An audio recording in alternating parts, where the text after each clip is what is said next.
no blind ji amena amendra na epe but fe boni ji e amba she beni amewa mbafo ka me wa chon wo cheme nsa ko ni wo fon ko no blind ji wo tata mfi o wo na wo hemi she fi o she a she ko ni bi ko me no onyo fi o agbene bi fo mo ba mi onyo ve do di ye won pa me fa o ka fe ka me wie ameji mi fi o ka sha me no tafla che boni amelia ke cheme fo yo ye wo le nyame pi na me be correct na kan do si wo ka sha me be wo ka ekpapa ka fo fe futu ni wo celebrate am si ka asha wo no ka fo nyi ameka be enu njuo no agbe won pa me fa ka ma wi ameka ka cheme be so ba ni yen ameka ka kome o won ta wa me yusu na kan phrase ake cheme kome woche kwesi boti eye choko chemu na ye ni tanje ofa obi efe mbi ejo owura bia na we choko chemu na mi no yo ke mu ele ken che form ogbene be no ni yo kenkraji ma hi fe happy Father's Day to ma wo je nu fe nu ji fada nu fe nu hu fada ni si ni fe mo han ni agbere be na aye eyin ko me am fada na me je am ngbegbe si be ko me le am ya hin wo mo ni egbe si o mo ni eyin ake che mi ha mo fe mo happy Father's Day bo ha yin fe hin fo ya gbijuno yele papa ora don nke insan ni channel ji bia ne you tell ba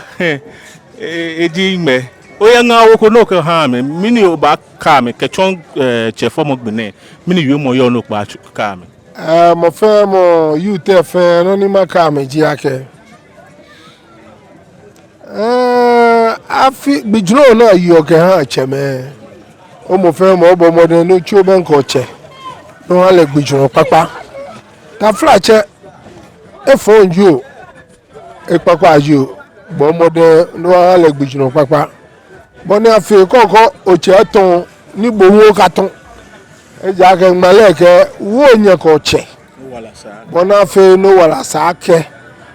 ni ehiabu na kan maleke age kita nyuma fe je fe ko ke no kupete fe ko kafe ne ke no kupete she ne yanu ncho ne le no ni yo mi no ke wo nye ko che boni afe ni neke no ni abon ojo wala sake ni agbene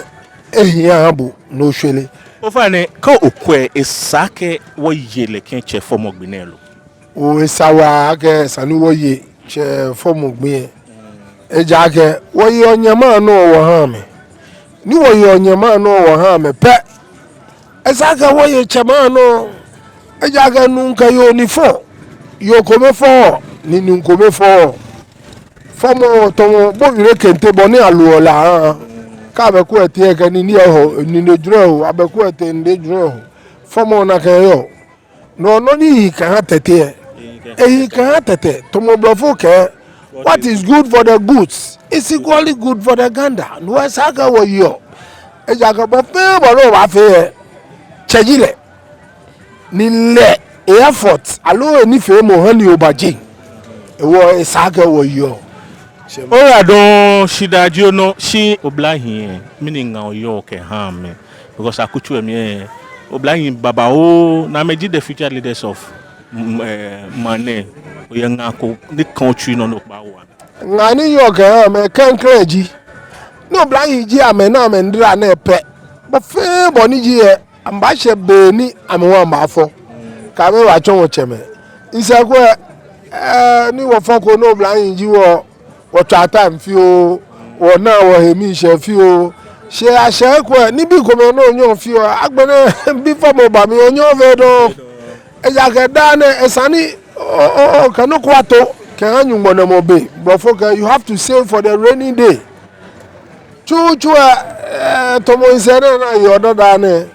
Can she share sister there? Mba share 3 ke 2 manke. She be ane no ga afa na kan ni esa no ka to ata school we e che no aba e che no apa che PTA. Esa ni na kan ni bi o ke afa na kan. Wo jin ko mo hu ye ni sa no he. No ma wo bla hi an aga. Wo se amamba twon cheme. On pa me fai. Ameto amegbejan no. Boni afa ni wo se gbeke bi ni tra me ko. Na me ka ko jemba. Shi ama me effort ba agbla me ke baje. Ame to ame gbeje no bona fe ni ka ma lo ame mu ame ke baje ni ame ko ame jogba na ame kan gbeke ko aka put under stress ni turashi bona fe ni nyumbo je ni ka duro le ni ka ba wa gbema de san enye ba mi ni enye ke wa si be bi afo ka ga afo ele no na bi yo le mo be no ba ya enu castle mixed out enu crab enu sewa enu pokeke enu alomo awo kupa che anka chife e no na ka chumu ashu no ka no na ka chumu ahia shi enkosi aga ebi here ewo pieto taflache ebi here meni me fe te school e a school wo mo wo bla hianga dano ba choche jaje mo ojugba ko le aka ose ko choche mo pasamoshi kokon wakwe pasamoshi no mo fe mo ni obla nu jibo no le aka wo se oba choche che fe mo je na abu no me na go yu aga je na fu aka asoja e kan shi akọ ewo no awo mo ko bi pe no awo le hota flache no kala afọ pe be mi amo gbajan boni afe ni ko ke gbe ke ba no kan gbe ke ba wu ni ai school ni sane ya kala no ni sale sanofi mi ni ta je mi ko awo yen mi yo ni iyawo mo ko bi yo ngala fo bira mi nkwe o ka bo kwa no la kutuku baba mi ni ko la ka wow o fa no ya don ake won na bo ye Chorkor Youth TV no o wo won asan o wie mo dogba nyuma job one on behalf of Chorkor Youth TV woke won wishibo happy Father's Day alright o ra do si ye won pa me fa o ka fe ka me wie ameji mi fi o ka sha me no ta flache boni amelia ke cheme fo yo ye wo le nyame pi na me be correct na kan si wo ka sha me be wo ka ekpapa ka fo fe futu ni wo celebrate am si ka ashe wo no ka fo nyi ameka be enu njuo yi no agbe won pa me fa ka ma wi ameka ka cheme be so ba ni ameka ka kome o won ta wa me yusu na kan phrase ake